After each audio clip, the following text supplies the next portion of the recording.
Ayub 24 ayat 1 sampai dengan 25. Allah seakan-akan acuh tak acuh terhadap kejahatan. Mengapa Yang Maha Kuasa tidak mencadangkan masa penghukuman, dan mereka yang mengenal Dia tidak melihat hari pengadilannya? Ada orang yang menggeser batas tanah, yang merampas kawanan ternak, lalu menggembalakannya. Keledai kepunyaan yatim piatu dilarikannya, dan lembu betina kepunyaan seorang janda diterimanya sebagai gadai. Orang miskin didorongnya dari jalan.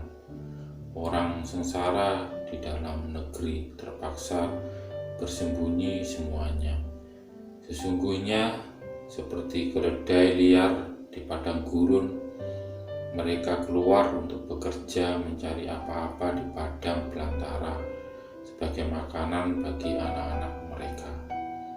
Di ladang mereka mengambil makanan hewan, dan kebun anggur milik orang fasik dipetiki buahnya yang ketinggalan. Dengan telanjang mereka bermalam karena tidak ada pakaian, dan mereka tidak mempunyai selimut pada waktu dingin.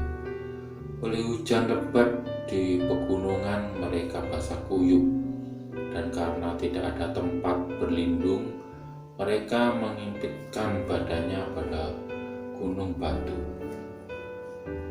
Ada yang merebut anak piatu dari susu ibunya dan menerima bayi orang miskin sebagai gadai.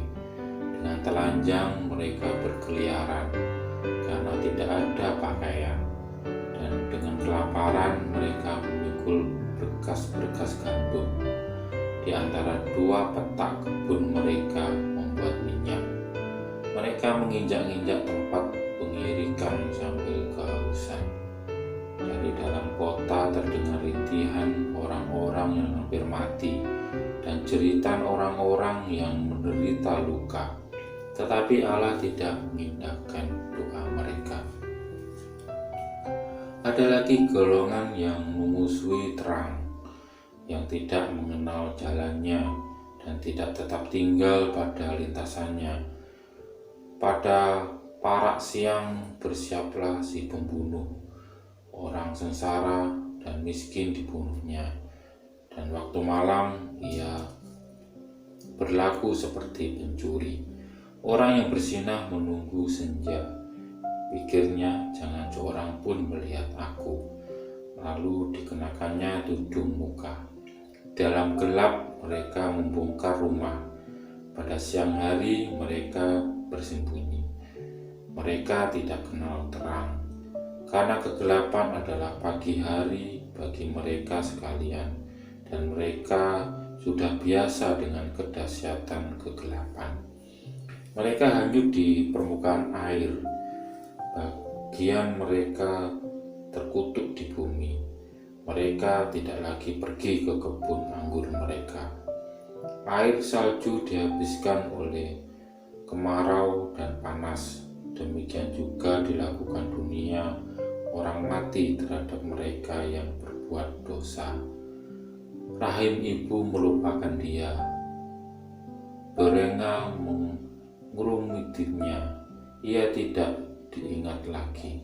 Kecurangan dipatahkan seperti pohon kayu. Ia menjarai perempuan mandul yang tidak beranak, dan tidak berbuat baik terhadap seorang janda, bahkan menyeret orang-orang perkasa dengan kekuatannya. Ia bangun kembali tetapi hidupnya tidak terjamin. Allah memberinya keamanan yang menjadi sandarannya dan mengawasi jalan-jalannya. Hanya sebentar mereka meninggikan diri, lalu tidak ada lagi. Mereka luruh lalu menjadi lisut seperti segala sesuatu. Mereka dikerat seperti hulu tangkai gandum. Jikalau tidak demikian halnya, siapa berani menyanggah aku dan meniadakan perkataanku?